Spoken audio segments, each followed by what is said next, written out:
sedikit sebab memang mahal sebenarnya kondo itu, tapi mereka memang betul-betul bijak dalam konteks mengguna pakai that lounge ataupun common room itu untuk mereka buat networking. Sebab dekat kondo itu memang ramai CEOs, ramai managing directors dan sebagainya.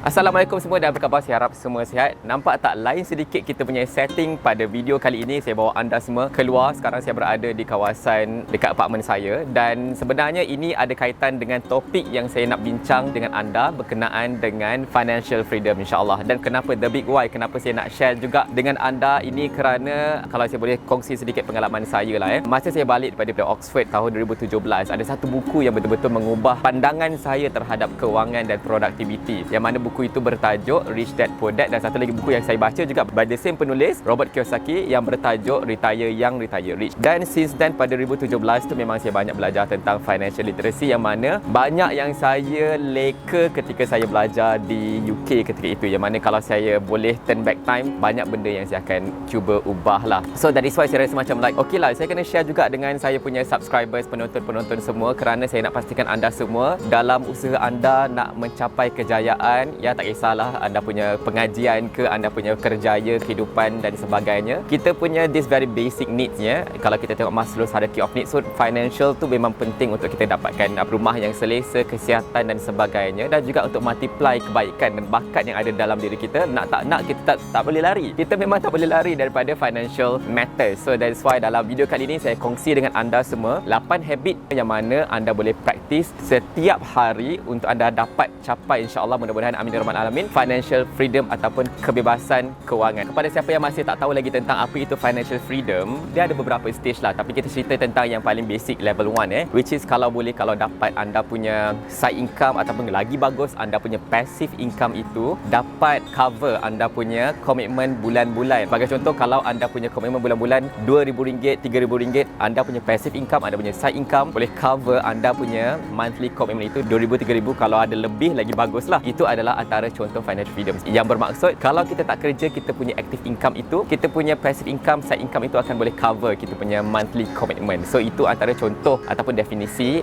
financial freedom yang kita cuba usahakan lah. Baik, habit yang pertama ini orang panggil kita kena bercakap. We talk about money, financial freedom every day. Okey, ini penting. Macam mana saya buat saya pun rakan-rakan pensyarah ataupun rakan-rakan ketika zaman degree dulu, kita orang ada buat satu WhatsApp group, yang mana kita orang panggil group tu Financial Freedom Champions. Dan memang kami dah bekerja lama dan kami memang tahu bahawa financial freedom itu memang kami punya impian. Nak tak nak, kami akan berkongsi masing-masing, bercakap tentang financial freedom, masing-masing punya progress. Jauh lagi ke kita nak sampai level 1, level 2 financial freedom, dan kita support each other. Bila kita bercakap tentang financial freedom every day, insya-Allah that kind of energy, vibration itu kita dapat manifest dan kita jadikan itu kenyataan. Baik, habit yang kedua ni pun yang anda boleh praktis hari-hari ini adalah orang panggil kita build kita punya lifelong learning. Sebagai contoh, anda everyday anda ada ketika lunch time, anda boleh tonton anything to do with financial literacy, ataupun anda subscribe kepada channel yang boleh bantu anda manifest anda punya financial freedom dream itu. Dan insya-Allah everyday anda tonton, anda surrounded by all this energy berkenaan dengan financial freedom, insya-Allah anda boleh manifest that financial freedom itulah. Dan kalau saya dapat cerita satu contoh rakan saya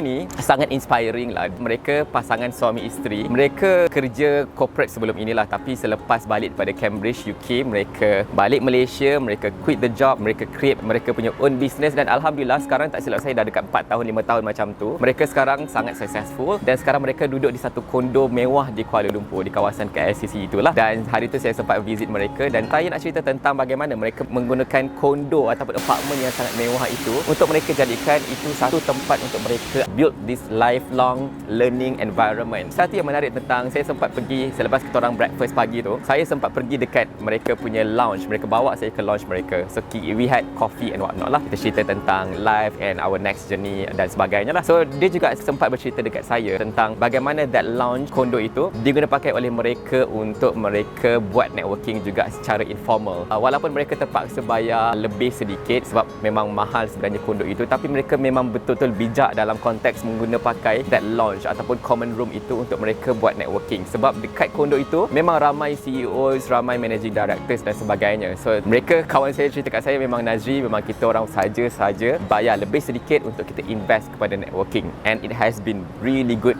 Dia punya ROI sangat cantik, networking mereka sangat cantik, dan the energy in that condo itu sendiri memang betul-betul welcoming financial abundance. So itu contoh yang saya rasa macam kita boleh think about. Baik, habit yang ketiga ni pun memang agak basic, tapi ramai orang terlepas pandang bahawa benda ni pun kita patut buat setiap hari. Kita save and invest every day. Sebenarnya setiap hari kita akan ada satu tendensi untuk kita spend duit, betul tak? Kadang-kadang benda yang tak patut kita spend, kita spend. Kalau saya boleh share dekat anda semua, any incomes, kalau rakan-rakan kita ada macam daily income, once anda dapat income tersebut, kalau boleh 50%, 50% itu anda letakkan ke tepi, anda save dan invest. Berdasarkan research jugalah kita kena invest more than kita punya saving. Sebab saving tu dia akan, duit tu akan inflate, right? Tapi kalau invest, insya-Allah dia akan grow. Money work for money, insya-Allah. So kalau dapat, contoh anda hari-hari anda ada daily income untung bisnes anda setiap hari RM1,000. So anda dah asingkan RM500 itu, RM300 anda invest, RM200 anda save in your saving account lah. So itu anda boleh practice hari-hari dan monitor.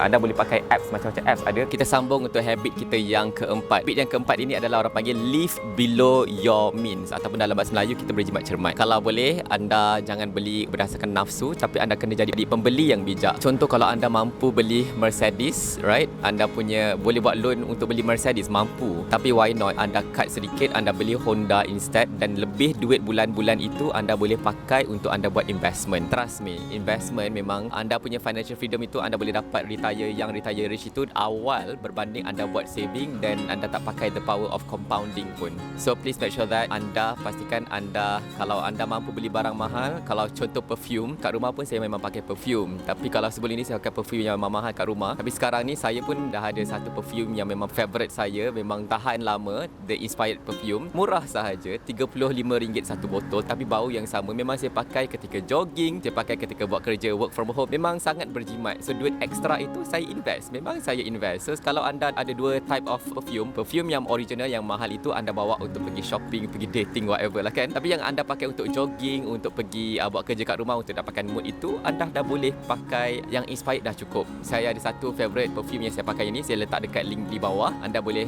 belilah perfume tersebut ya. Okey, untuk anda buat saving, kita berjimat cermat dan jadi pembeli yang bijak. Boleh Baik, tips yang kelima adalah kita kena sentiasa monitor kita punya daily spending ya. Saya ingat lagi saya main spend saja, saya tak rekod. Tapi saya sempat eksperimen lah. Kadang-kadang ada satu bulan tu memang saya tak rekod, dan ada satu bulan selepas tu memang saya rekod. Dan apabila saya rekod saya punya apa yang saya belanja, dekat mana saya belanja, daily basis, memang saya sangat careful when it comes to like dekat mana saya spend that duit lah. Dan itu memang menyebabkan saya lebih kalkulatif. Dan yang paling best, dekat dalam saya punya apps jadual tu, saya letak balance daripada income yang saya dapat bulan-bulan. Saya dah tolak investment, saya dah tolak commitment, saya dah letak saving apa semua. Saya dah ada baki, dan baki itu memang saya letak dalam saya punya apps. Itu adalah the only amount yang saya boleh spend lah. Dan itu memang membantu bila saya spend belanja setiap hari. Memang saya tengok apa yang saya belanja dan sebagainya. Dan juga jangan lupa untuk keep your receipts untuk kita boleh buat tax redemption. Okay? Baik, yang seterusnya ini pun memang sangat menarik. Baru-baru ni saya came across this very powerful apps yang saya dah install dan saya dah amalkan beberapa minggu, dan saya pun nak share dengan anda semualah. Nama apps tu adalah daripada buku The Secret, tapi yang ini adalah The Secret to Money. Apa yang bestnya tentang apps ini adalah ada beberapa sections dalam apps ni yang saya suka. Antaranya adalah desires. Dalam desires ni saya letaklah ada 7 major desires, dan setiap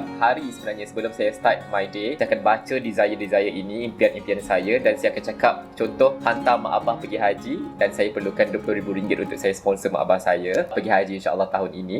Dan saya akan cakap, hantar mak abah pergi haji, thank you Nazri, thank you Nazri. So that's like you thanks yourself atas that very desire, dan insya-Allah termakbullah doa itu. Buat benda ni setiap hari. Kepada siapa-siapa yang belum subscribe channel saya hargai sangat sekiranya anda dapat subscribe channel ini, kerana mana tahu with the income yang saya dapat daripada channel ini, boleh saya bawa, saya tunaikan hajat mak abah saya untuk sampai ke menunaikan haji lah. InsyaAllah saya hargai sangat. Mudah-mudahan hasrat mak ayah saya ini termakbul. Feel free to subscribe. Dan kalau anda ada channel juga, anda pun plan untuk dapatkan side income daripada channel anda, anda boleh letak dekat bahagian komen di bawah. Kita sama-sama bantu each other untuk subscribe, dan insyaAllah kita akan dapat this financial freedom dalam masa yang tepat. Mudah-mudahan, amin ya rabbal alamin. Okey, dan satu lagi yang berkenaan dengan apps ni pun saya suka adalah dia ada part yang affirmation. Affirmation ni adalah satu macam kita meyakinkan dekat diri kita tentang sesuatu lah, macam like remind ourselves. Sebagai contoh, yang sekarang saya tengah tengok ni adalah I am excited to see where more money is going to come from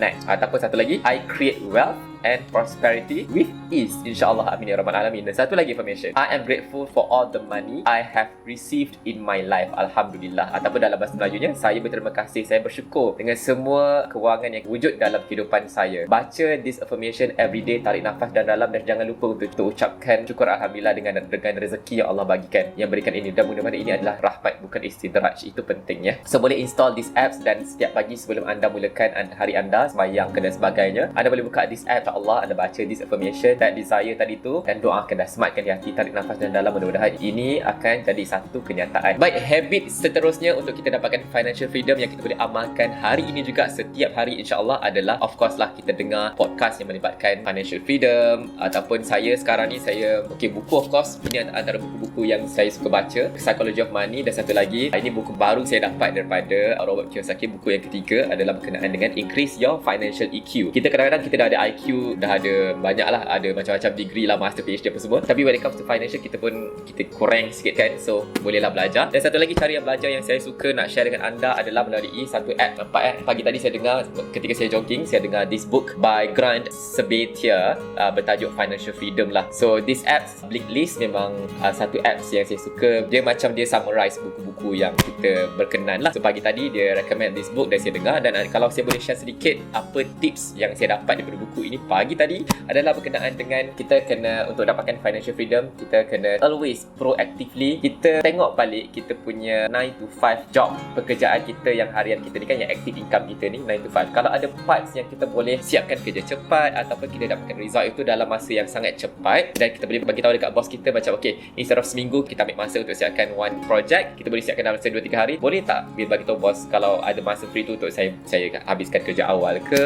That kind of flexibility. Kadang-kadang ada some bosses yang terima this kind of, orang kata, negotiation. So anda boleh revise balik anda punya 9 to 5 job itu, insyaAllah. Kita tak tahu kan, until kita cuba tanya, kita jumpa bos kita dan kita cuba this kind of like effort, dan insyaAllah kita akan jumpa jalan untuk kita ada extra time untuk kita work on kita punya side hustle, passive income, dan insyaAllah kita akan dapat kita punya financial freedom. Amin. Baik, dan yang ke-8 adalah, of course, bila anda dah ada semua ni income, all the wealth dan sebagainya, anda ingatkan health is wealth, dan anda tengok ini adalah berkenaan dengan jaga kesihatan lah. Jaga kesihatan kita, jaga kesihatan kita. Kalau anda tengok sebagai contoh Jeff Bezos, anda tengok Elon Musk, anda tengok Mark Zuckerberg dan sebagainya, jarang orang-orang hebat ni mempunyai obesity ataupun ada berat badan yang berlebihan. Mereka jaga mereka punya kesihatan, especially rutin setiap pagi. Saya pun ada buat satu video berkenaan bagaimana multi-billionaires dorang start dorang punya morning routine mereka. Memang antara favorite mereka adalah mereka akan exercise. So kita jaga kesihatan kita. Jangan lupa juga pastikan anda insured, ada insurance, dan jaga kesihatan. InsyaAllah kita practice healthy productivity ya. Jangan trap dalam toxic productivity. Apa beza antara these types of productivity, insyaAllah saya akan bincang dalam video yang akan datang. So selamat menuju kita punya financial freedom, dan kepada yang masih belum subscribe, saya hargai sekali lagi, boleh subscribe dan jangan lupa like video kali ini, dan insyaAllah kita sama-sama belajar dan kita terus meningkatkan lagi productivity ke arah kita mencapai kejayaan dunia dan akhirat. Amin ya rabbal alamin. Okey semua, kita jumpa lagi dalam video yang akan datang. Assalamualaikum dan jaga diri semua. Bye bye now.